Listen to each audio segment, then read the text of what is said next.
Christopher Ward back at it again. Every few months they come out with a new cool watch that we haven't seen before, or they upgrade one of their existing watches. And of course, today we are here for the release of the new C65 Super Compressor Elite.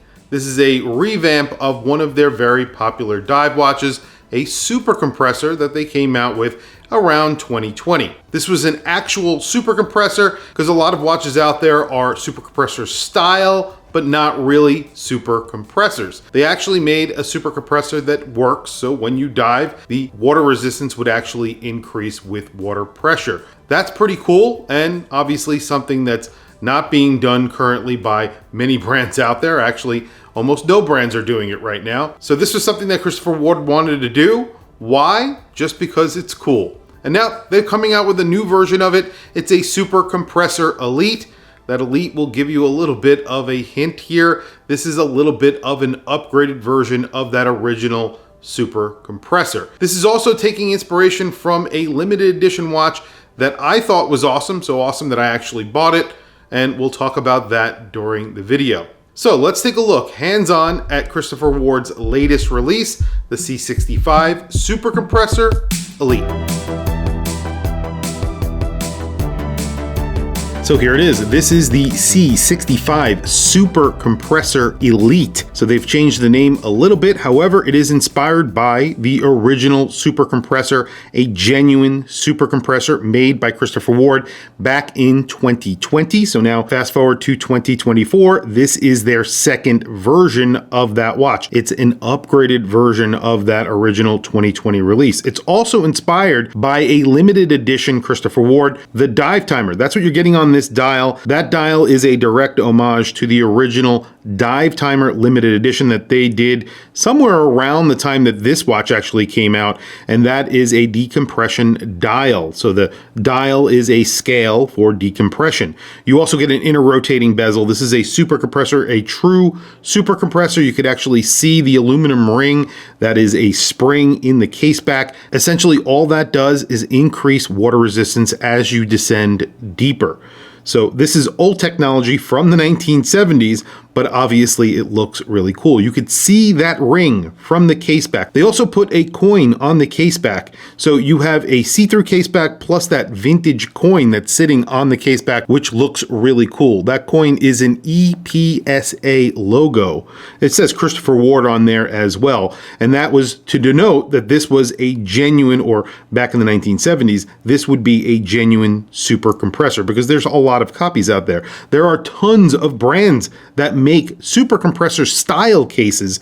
However, they aren't true super compressors. This one is. So that's why you could see the ring, that orange aluminum ring that's through that sapphire crystal. Then you have that coin that sits on top of that. That's actually blocking a major upgrade to this watch. This is getting a Sellita SW300 now. So that means it's thinner and you're getting a higher grade movement. The previous version of the super compressor got a Sellita SW200, which obviously is not a bad movement, but what they're doing here is upgrading this in general. This is also inspired by the dive timer watch that I actually owned and ended up selling for the worst reasons. Again, to fund for another watch, which I ended up selling anyway.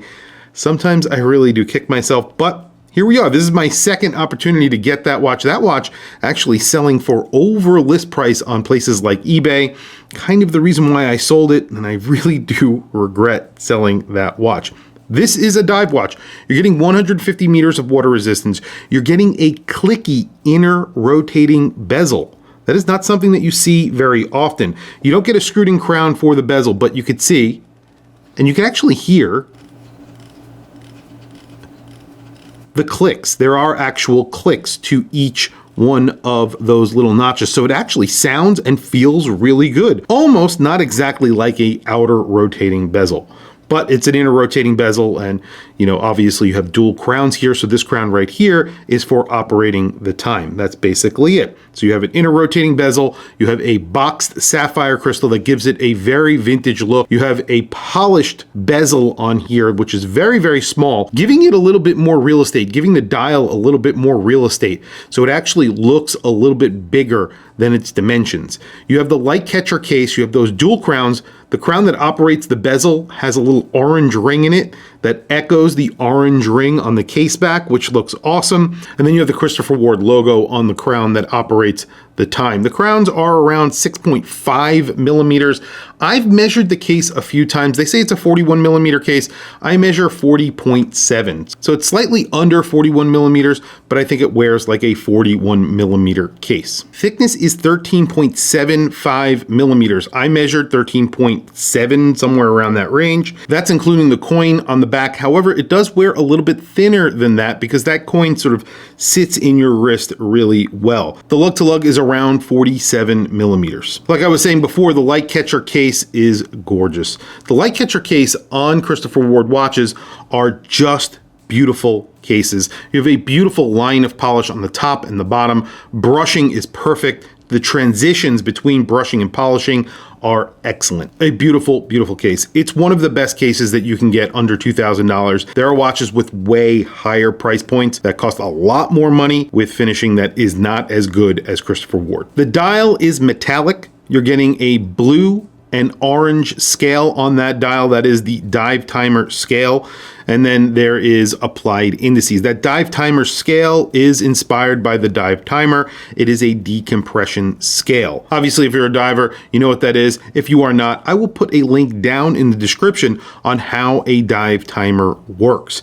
They're actually not that complicated, and I'll put a link down in the description. You have the traditional Christopher Ward hand with the trident counterbalance. You have an orange minutes hand, and then a stainless steel colored hour hand. You have lume on the second hand, and then the applied indices. Those have lume, and then there's a triangle pip. The strap on here is called the Aquaflex. I've actually not encountered this from Christopher Ward in the past. This tapers a lot. It looks really nice. It is a rubber strap, feels really nice, and of course it has that Christopher Ward weave in the back. It's a 22 millimeter strap. This also comes on a bracelet, the Christopher Ward classic looking bracelet that they put, I think it's called the Batter or something like that, but it's basically a 3-link bracelet that gets, of course, on the fly micro adjust. I think that's the way to go, always with a dive watch, in my opinion. On the bracelet, this is costing $1,840. On a Tropic rubber strap, which is the cheapest version that you can get, is $1,675. On this version, it comes out to $1,685. So you are getting a lot of watch for that money. And of course, this is going upscale a little bit, but the price hasn't really increased all that much when compared to the previous version. Speaking of upscale from Christopher Ward, I have on the original OG Bel Canto. This is a watch that basically when I saw it, I immediately put my credit card down because I had to have it the moment it came out. And I am very proud to own the original blue version. The moment I saw it, I knew I had to have it. So that was it. And here it is. I've kept it in very good condition. It's a watch that I wear, you know, on occasion, not too much because I want to keep it in really good condition. I do want to get a strap for this. I think it would look better on the strap. I think it looks good on the titanium bracelet, but I think a strap would look really cool on this.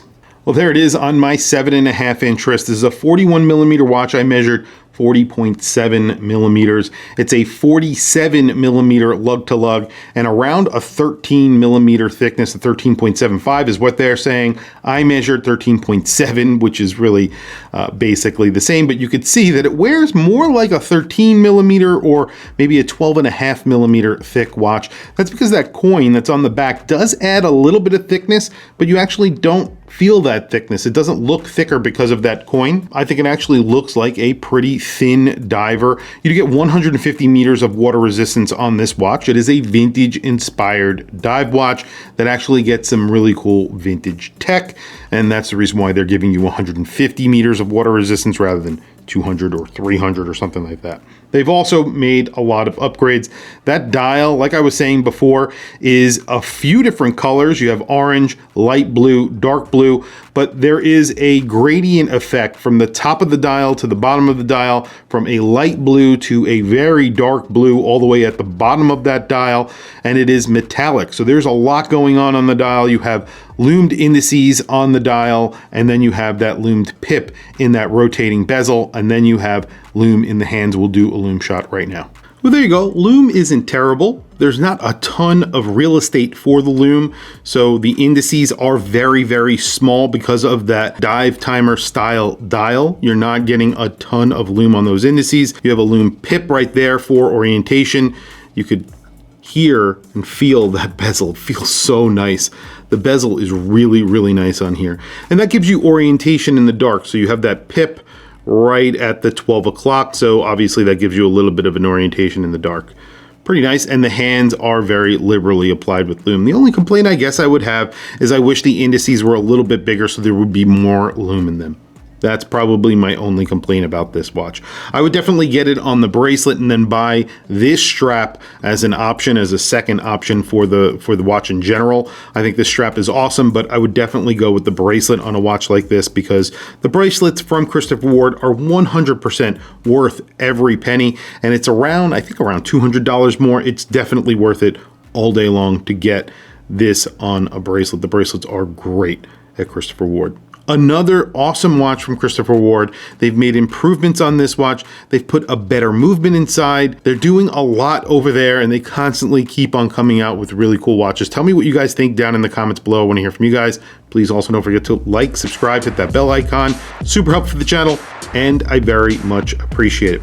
Anyway, guys, I'll put a link down in the description below to Christopher Ward's website. If you are interested, definitely check them out. Anyway, guys, thank you for logging on. I'll catch you guys in the next video.